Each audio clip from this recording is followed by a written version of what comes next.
spesies pasca manusia yang maju mulai melakukan kontak satu sama lain.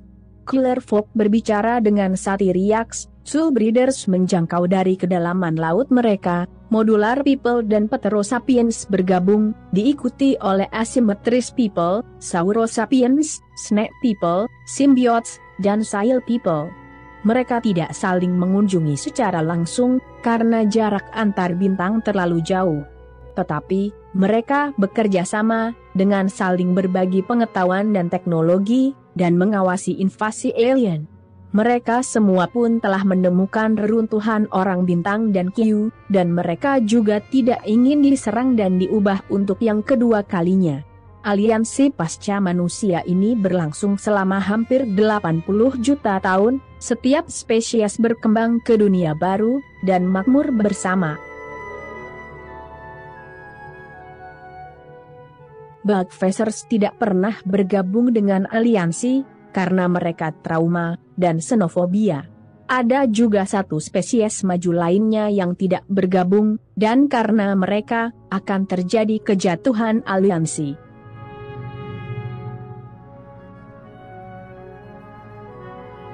Ruin Hunters sangat mirip dengan spesies lain yang dipelintir oleh Q.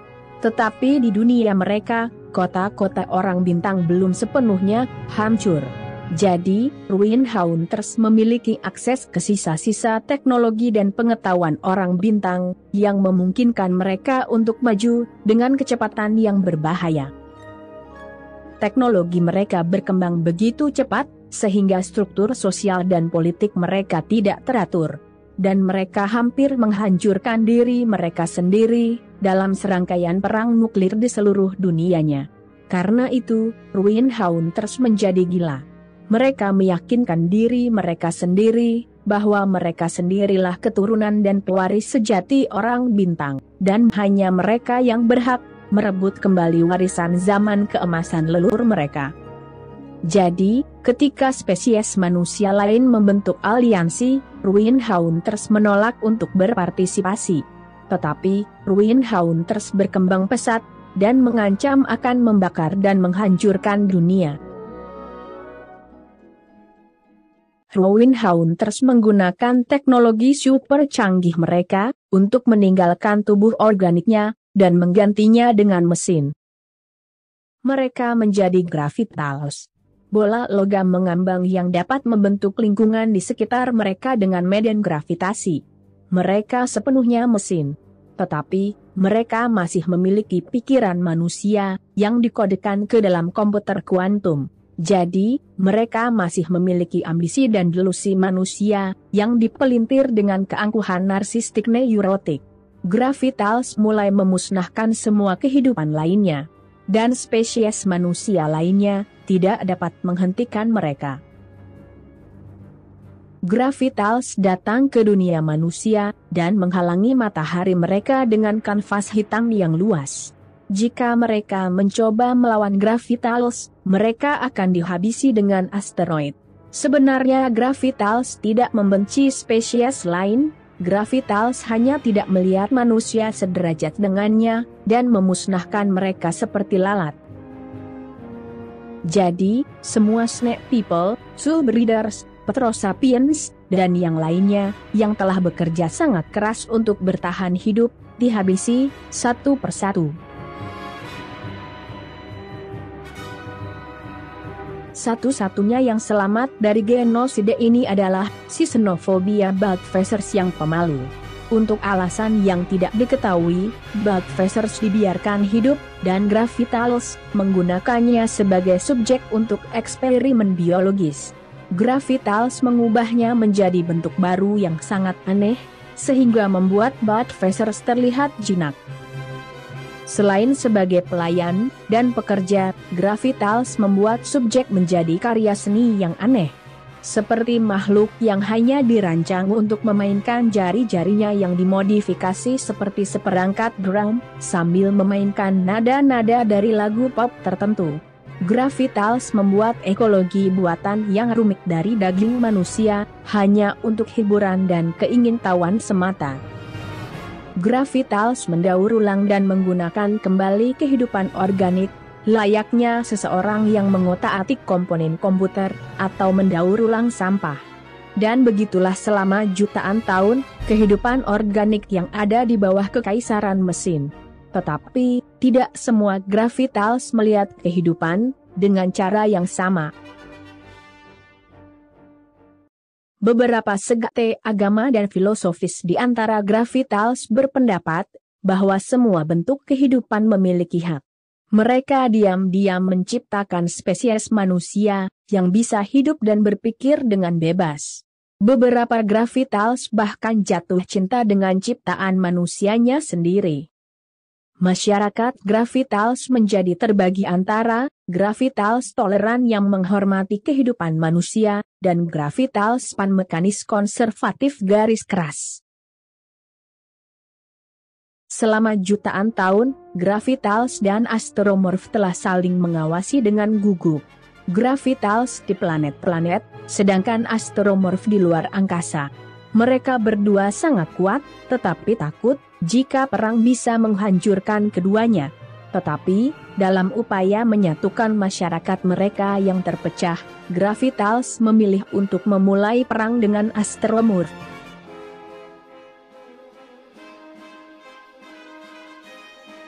Konflik yang dihasilkan berkecamuk selama jutaan tahun dan melukai bintang yang tak terhitung jumlahnya. Tetapi pada akhirnya, Astromorph mengalahkan Gravitals dan menggulingkan kekaisaran mesin yang sangat kuat.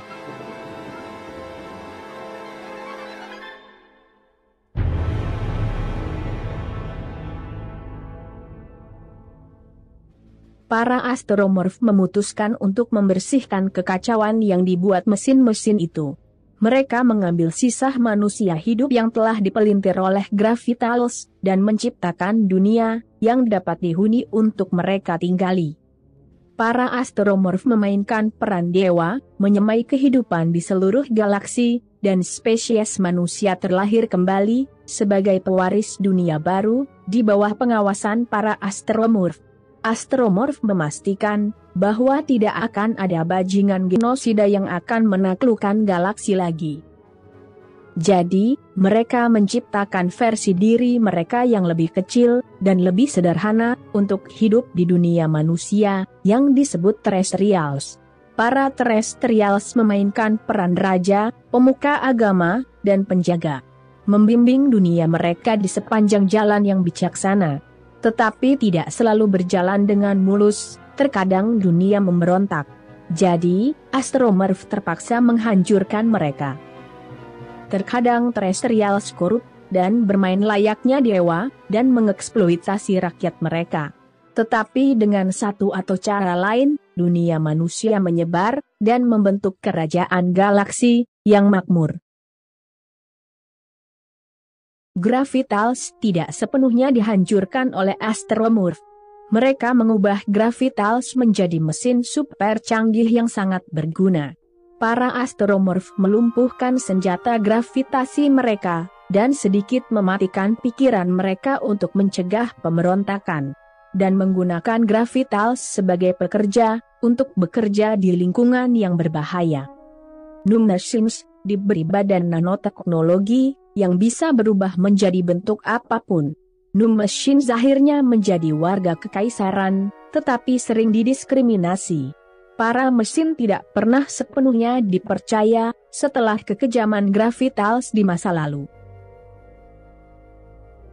Akhirnya, kerajaan manusia Astromorph melakukan kontak dengan kehidupan dari galaksi lain, termasuk Amphicephali, ular aneh yang memiliki ular di ujung badannya.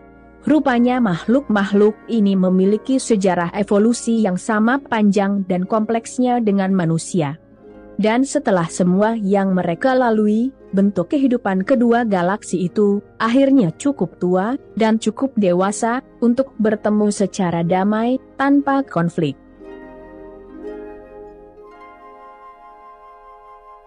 Video ini tidak akan menjelaskan semua sejarah antar galaksi.